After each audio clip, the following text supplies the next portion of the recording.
Media వారందరికీ నా ధన్యవాదాలు తెలుపుకుంటున్నాను ముందుగా.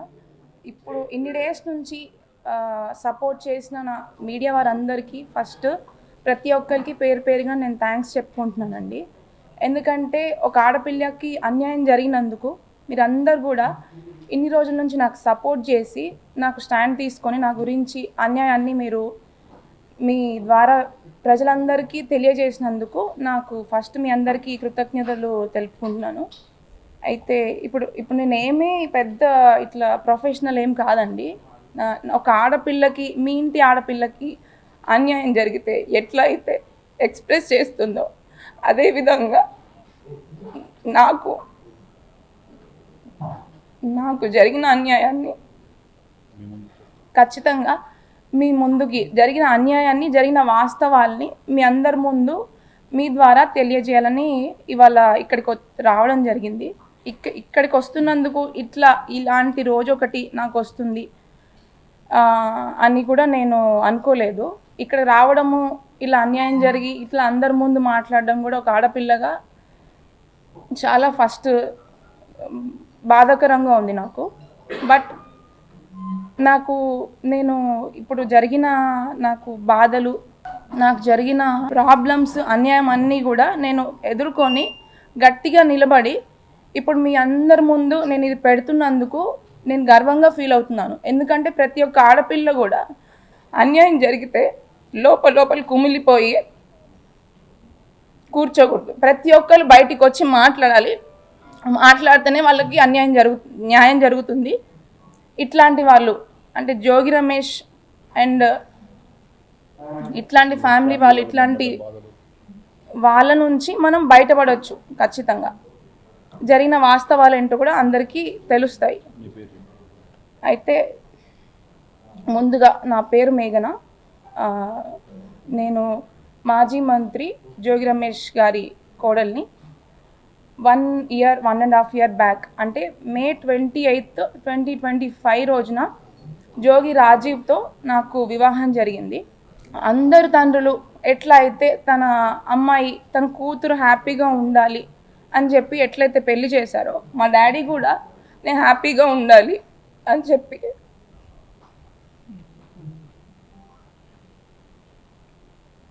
ఎంతో కష్టపడి తన స్తోమతకి మించి కూడా నేను హ్యాపీగా ఉంటాను ఆ ఇంటికి వెళ్తే అని చెప్పేసి జోగి రమేష్ గారి మీద నమ్మకంతో ఆ ఇంటికి నన్ను అప్పచెప్పాడు. కానీ ప్రతి ఆడపిల్లలాగానే నేను కూడా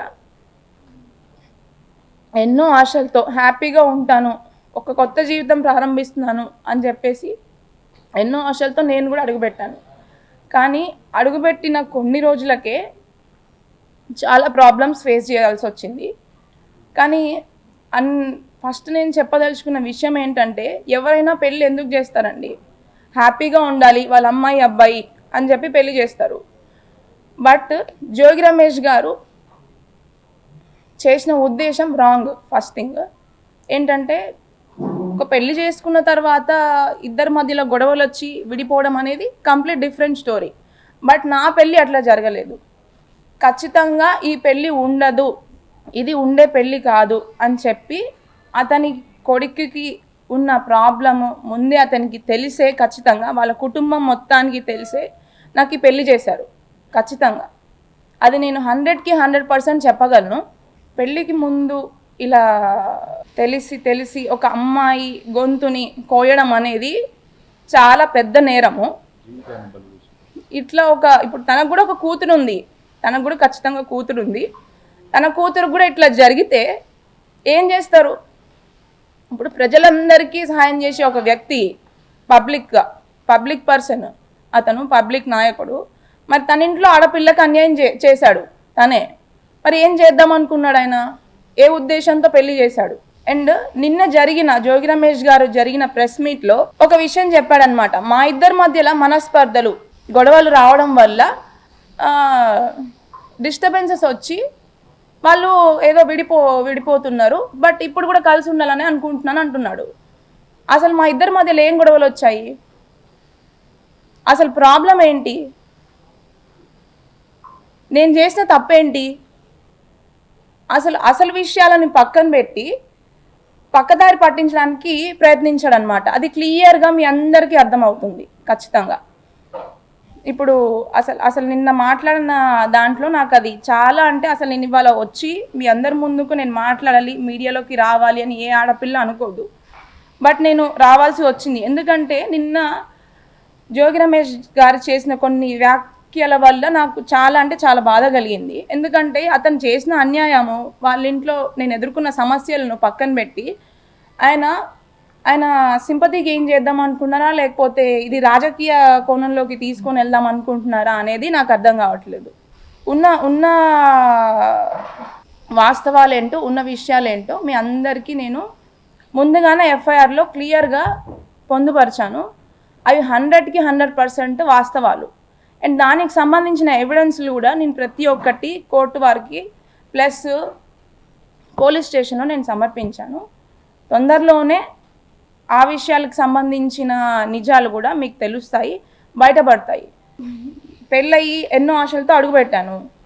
ఫస్ట్ తగిలిన షాక్ ఏంటి అంటే అబ్బాయికి, రాజీవ్కి అసలు ఉన్న ప్రాబ్లం ఏంటి, మాకైన గొడవలు ఏంటి, ఆ విషయాలన్నిటినీ కూడా వాళ్ళకి తెలుసు.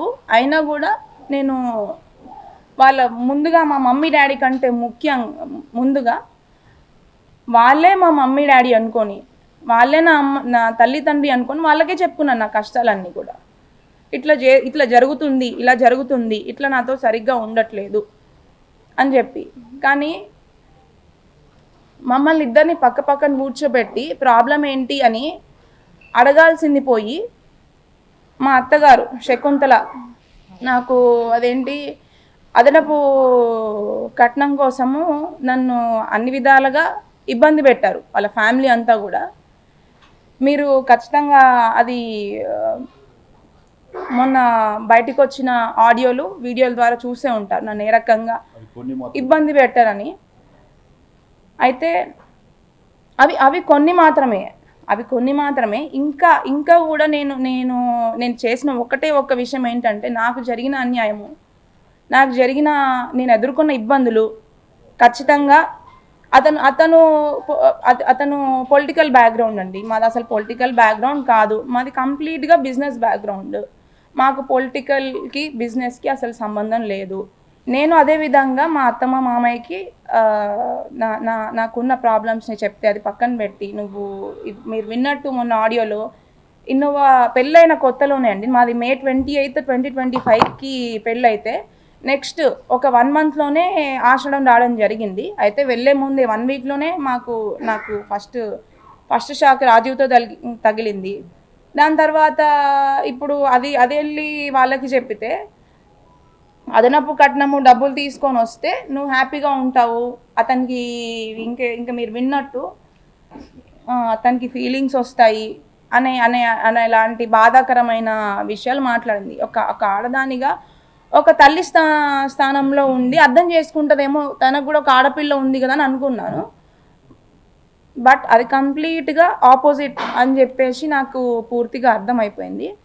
అదే కాకుండా నాకు తగిలిన ఇంకొక షాక్ ఏంటంటే, నాకు పెళ్ళికి ముందు వీళ్ళు హిందూస్ అని చెప్పేసి పెళ్లి చేశారు. కానీ పెళ్ళైన వెంటనే నాకు తెలిసిన విషయం ఏంటంటే వీళ్ళు క్రిస్టియన్స్. వాళ్ళు లోపల ఎట్లాంటి హిందువులకి సంబంధించిన పూజలు కానీ, హిందూ కార్యక్రమాలు కానీ, అంటే బయట పబ్లిక్లో మరి ఏం చేస్తున్నారు, ఏం పూజలు చేస్తున్నారు, ఎక్కడికి వెళ్తున్నారు అనేది నాకు సంబంధం లేదు. నేను ఇంటి కోడల్ని, ఇంట్లో ఏమైతే ఫాలో అవుతున్నారో వాటిని నేను పరిగణనలోకి తీసుకుంటాను. అక్కడికి వెళ్ళిన వెంటనే వాళ్ళ ఇంట్లో ఒక పూజ గది లేదు. బట్ మేము పెళ్లి చూపులకు వచ్చే ముందు అక్కడ మాకు తగ్గట్టుగా అన్ని ఫోటోలు అరేంజ్ చేసి మమ్మల్ని మోసం చేసి మమ్మల్ని పెళ్ళి వరకు తీసుకొచ్చి పెళ్లి చేశారు. అది ఇవి ఇప్పుడు అబ్బాయితో ఒకటైతే, సెకండ్ వచ్చేసి క్రిస్టియన్స్ అని చెప్పేసి తెలియకుండానే పెళ్లి చేసి, నేను క్రిస్టియానిటీ ఫాలో అవటం అనేది నేను తప్పుగా పరిగణించట్లేదండి. ఎవరి దేవుని వాళ్ళు రెస్పెక్ట్ చేస్తారు. బట్ చెప్పకుండా పెళ్లి చేసి మోసం చేసిందే కాక బలవంతం చేయడం అనేది ఇంకొక తప్పు. అవన్నిటిని నేను ఎఫ్ఐఆర్లో క్లియర్గా చెప్పినా చెప్పకున్నా ఇప్పుడు డైరెక్ట్గా మీకు ప్రతి ఒక్కరికి నా బాధ అర్థమవుతుంది అని చెప్పి ఇప్పుడు ఇంకొకసారి మీకు అందరికీ చెప్పుకుంటున్నాను.